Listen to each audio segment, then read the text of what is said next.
রাশিয়ার যুদ্ধ শেষ হয়নি, ইউক্রেনের মাটিতে নামছে আন্তর্জাতিক সেনা। ইউরোপের ২৬টি দেশ সেনা পাঠানোর ঘোষণা দিয়েছে, আর এই মুহূর্তে সবার চোখ যুক্তরাষ্ট্রের দিকে।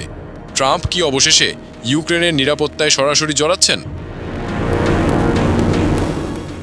ফ্রান্সের প্রেসিডেন্ট ইমানুয়েল ম্যাক্রো ঘোষণা দিয়েছেন ২৬টি দেশ ইউক্রেনের নিরাপত্তায় সেনা পাঠাতে রাজি হয়েছে। এই সিদ্ধান্ত এসেছে প্যারিসে হওয়া এক বিশেষ বৈঠক থেকে, যেখানে উপস্থিত ছিলেন ইউক্রেনের প্রেসিডেন্ট ভলোদিমির জেলেনস্কিও। ম্যাক্রোর দাবি, যুক্তরাষ্ট্র খুব শিগগিরই এই নিরাপত্তা মিশনে সায় দেবে। ৩ বছরেরও বেশি সময় ধরে চলা এই যুদ্ধ এখনও কোনো শান্তি আলোচনার পথে যায়নি, বরং পুতিন সম্প্রতি বেইজিং সফরে গিয়ে আরও কঠোর অবস্থান দেখিয়েছেন।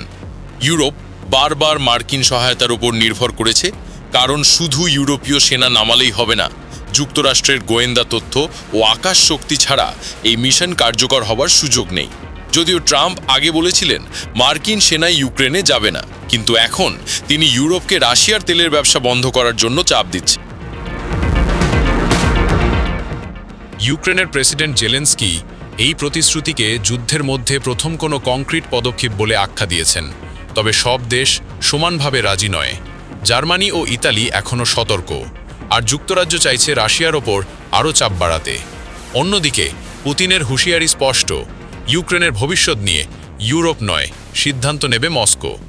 কিন্তু ন্যাটো প্রধানের কড়া জবাব, পুতিনকে আর অত শক্তিশালী ভেবে নেওয়া উচিত না।